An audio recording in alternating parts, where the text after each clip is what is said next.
Okay, we're ready to start the snowballs that make up the snowman's body.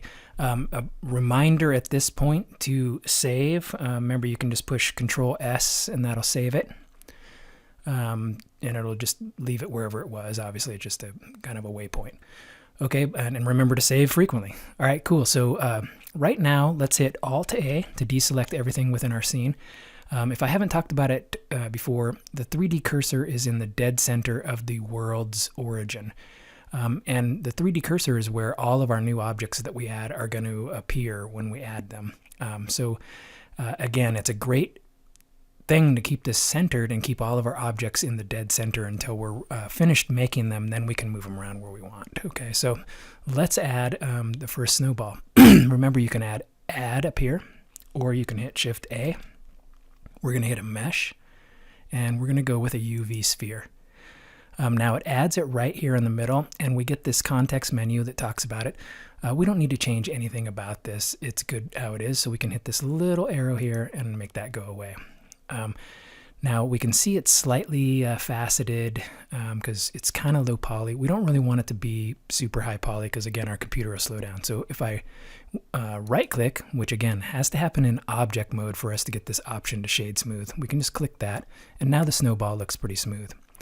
I'm going to scale this down just a little bit because we want the top of our snowman's head to be right up in this area. So if we want to scale this down just a little bit. So remember, as we scale or do stuff, hold the cursor off to the side so we have a little bit of room. And then if we hit the S key, we'll be able to scroll it down just a little bit. And I can either pick it up by using this blue arrow here, or as you recall, GZ was the command I could use. All right, so that looks pretty good for our snowball. Let's go ahead and give our snowball a material. Now, over here in our shader editor, if we haven't changed it yet, we're still looking at the nodes for the world. And we can see the world is selected. All we have to do is click that and go back to object. And now with this snowball selected, it's going to ask if we want to create a new texture. And of course, if we just click new, it'll give us the new texture. Let's go ahead and name it by going up here where it says material 0.001. Remember, left click, we can backspace. And then let's just spell snowball. And enter, and we'll now know that that's a snowball. Again, over here we could also change the object's name.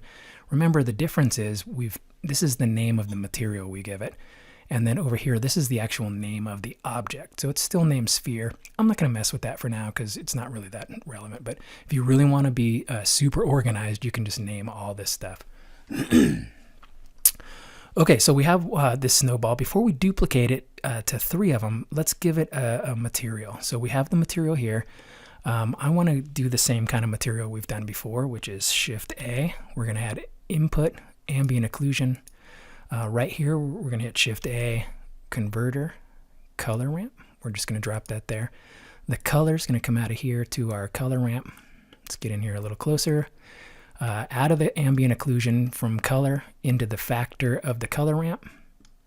And then right here, color to base color.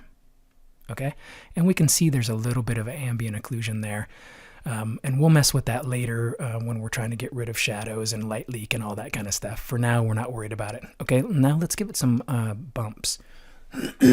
As we've done before, we're just going to add a texture, Shift-A, texture, noise texture. I want 2 of them, Shift-D. And then we need some vector bumps, so Shift-A, vector bump. We're going to duplicate that, Shift-D to drop that down there.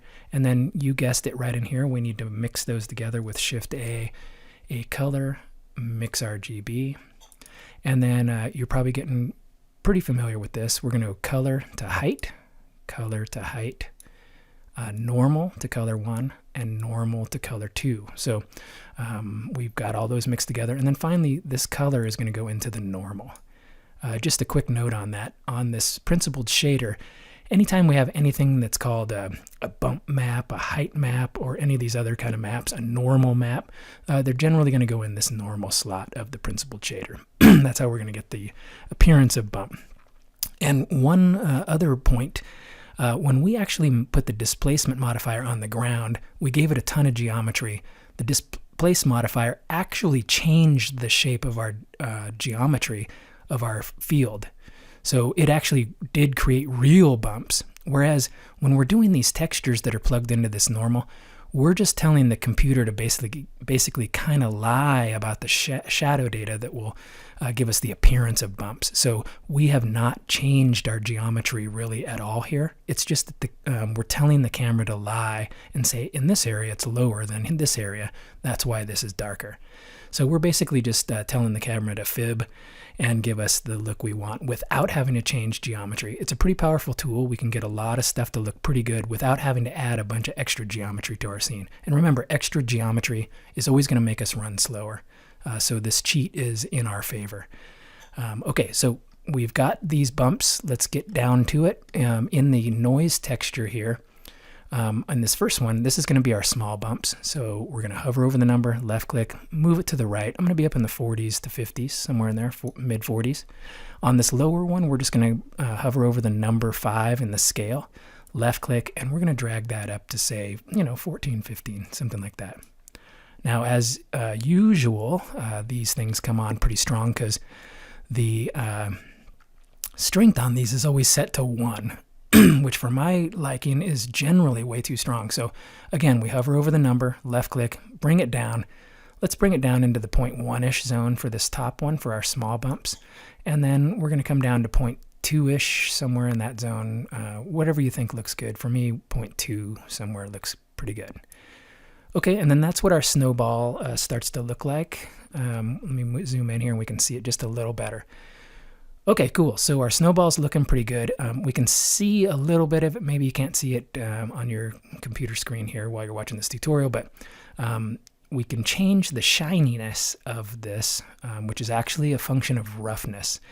Without going into it too much, the rougher an object is, the less light it's going to reflect, so it's not going to be as shiny appearing. The smoother an object is, the more light it's going to reflect and the more shiny it's going to appear. So when I say shiny, I actually mean roughness. And roughness is controlled right here on the principled shader. If I left click on the bar and move it to the left, the things get really shiny. And you can see I get this data, these highlight data that shows that it's really, really shiny.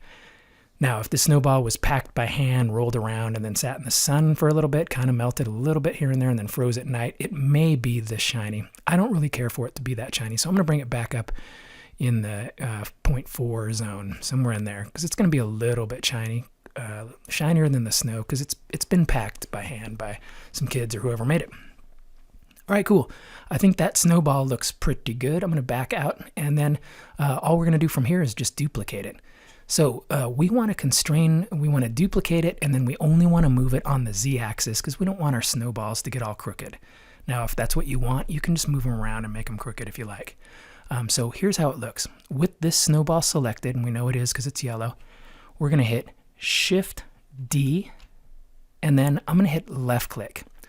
Now, your cursor may glitch out there for a second. For some reason, it takes a little bit of time to think about it. Now, if I just grab the fat part of the arrow, left-click and hold, I can just pick the new snowball up and set it wherever I think is appropriate. And then remember, if I'm going to scale something, I want to give it some room with my cursor. And let's hit S, and we'll just scale the snowball down a little bit.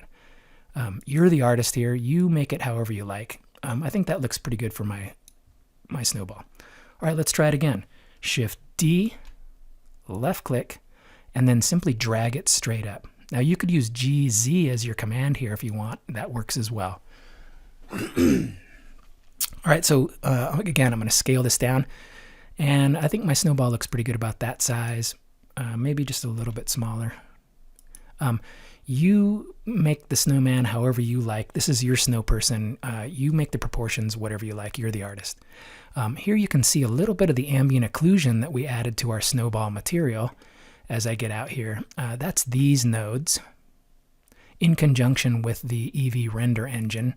Ambient occlusion being kicked on. That gives us this little bit of ambient occlusion. Real quickly, ambient occlusion is just wherever there's a crevice, light doesn't seem to want to reflect out of there as much as these other surfaces, and so it ends up tending to be a little darker. So that's ambient occlusion. Now you want to be careful with ambient occlusion because it can definitely be overused. Right now we're looking pretty good. We haven't really adjusted anything. We just added some, turned it on, and boom, we have it. And so we may need to adjust that later, or maybe not, and you may decide you want to or not. Okay, cool. All right, so that is the end of this segment. We've created the snowman.